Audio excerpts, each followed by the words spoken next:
Hey guys, John from PTC Canberra here. Today I'm here to talk to you about monolifts and how to use a monolift. Most people in the powerlifting circles are fairly familiar with the monolift. I see a lot of new people who aren't familiar with them, just in general, because they're not very common. If you're not in a powerlifting gym, I know, for example, there's only 2 in Canberra. We've got one, and Elite Physique has one as well. It's definitely the biggest point I see that people have problems with at novice comps. They're unsure of how it all works, the best way to unrack the bar, all those sort of things. It's pretty simple if you stick to a few sort of key areas. Think of it like a really over-designed squat rack. It makes competitions a lot easier. It's a lot more adjustable and a lot safer in general for the lifter. At PTC Canberra, we've got the AMFX Warlord. I think it's the best mono on the planet.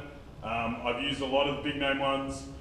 This one's yet to be beaten, not only in functionality, but also build quality. A few little design things that make life a lot easier. At the moment, this is set up in training mode, which is great if you're like me and you're often training if no one's around, or like I quite like training when no one's around, so occasionally it's nice to be able to use the monolift without someone running the gate. But as I said today, we're just going to look at the setup and how to unrack the bar properly to ensure that not only you're in an efficient position and you're ready to squat, but you're sort of minimising the energy you're using. In general, if you have to struggle really hard to unrack it, you're going to have a hard time squatting it. So I think the more efficient you can make your unrack, the better you're going to be. As I said, this is in training mode at the moment, so it swings away a little bit. Normally it'll be locked down like this, and you'll be able to move the bar around without the hooks moving around. As I said, just because it's on training mode at the moment, it swings away a bit. The first thing I generally do is set my hands. I have quite a wide grip, mostly because I'm lazy with my shoulder mobility. I also prefer it. Some people coming close, in the end it doesn't really matter. The biggest thing, especially on a monolift with straps like this, is to make sure that your hands go on the outside of the straps, not through the middle.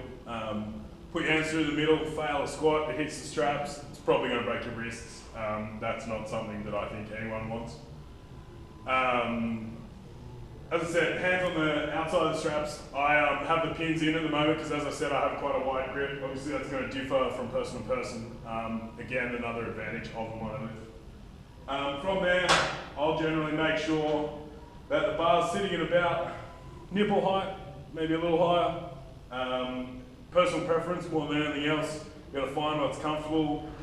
Too low, and you're not going to be able to clear the hooks, and then when the gate operator pulls the hooks away, more than likely it's going to take the bar with you, and you'll probably do a Greg Gordon, maybe end up on the floor.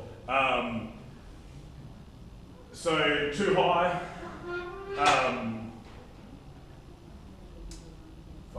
cut it.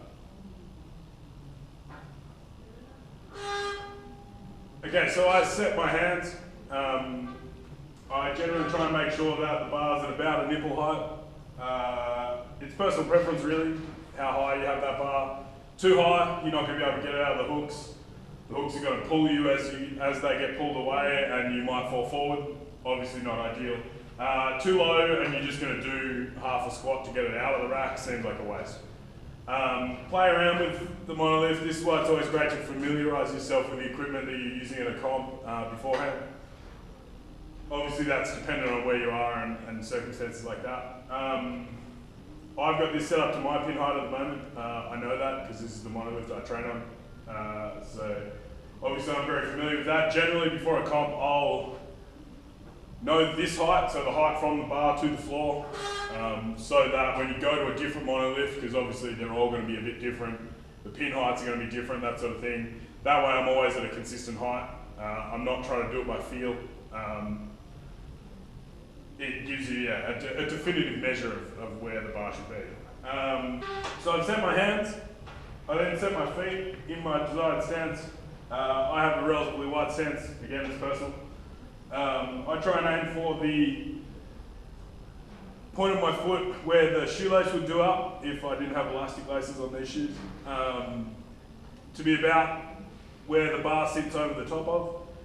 Too far back, like this, and you're going to end up doing almost a good morning to get the bar out of the rack.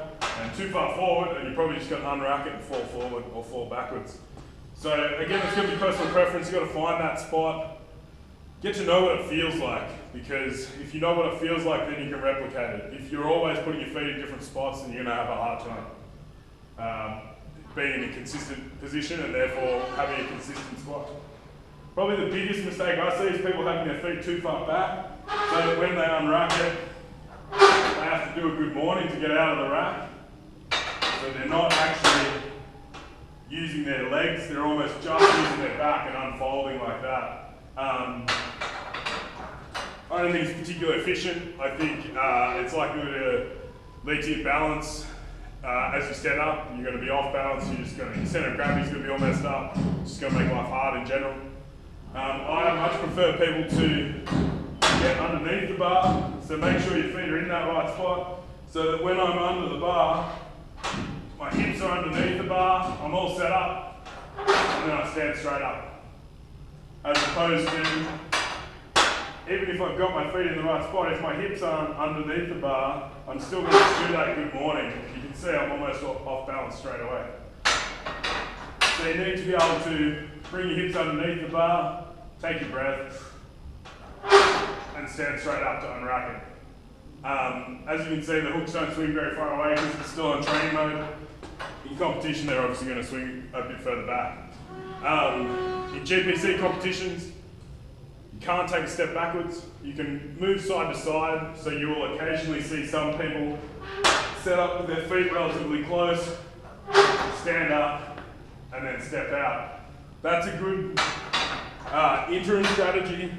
If you haven't really used a monolift very much, it's a good way of getting a feel for it. Again, I don't recommend it. All my guys and all the best lifters I've seen will set their stance and stand straight up and squat from there. That's the idea of a monolift. If you're not using it like that, you're kind of defeating the purpose. As I said, the biggest part is getting your hips underneath it. That's definitely the biggest mistake I see. Part of that tends to be where the bar sits in the hooks. I'll just lock the gate. This monolift has a reasonable play in where the bar can sit. Often if your hips aren't in the right spot, you'll end up with the bar forward in the pins. I actually teach most of my lifters, when they get underneath the bar, to come through and to actually push the bar back into the hooks. Because that way you can make sure it's in a consistent spot. If you're forward a little bit in the hooks, there's that play in the hook, but also the play in where the bar sits in the hook itself.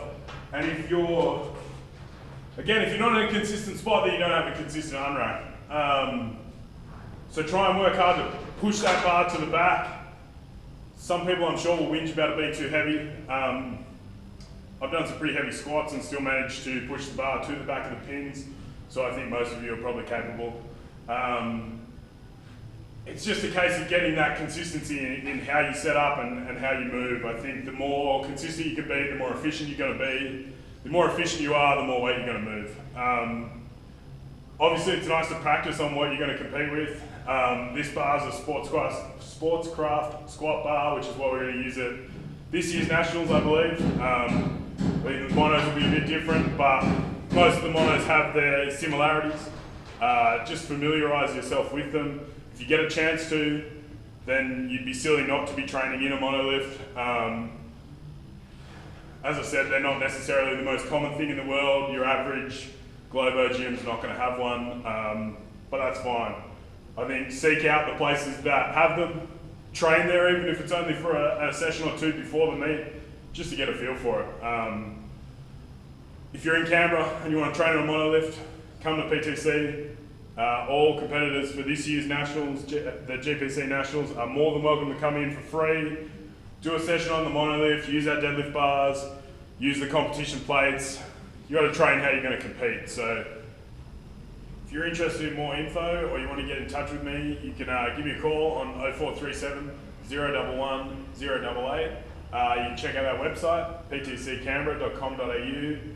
You can follow us on Facebook or Instagram, both are just PTC Canberra. Feel free to shoot us a message, get in touch, leave some comments, let me know what you think. Yeah, hopefully we'll see you all at Nationals. Cheers.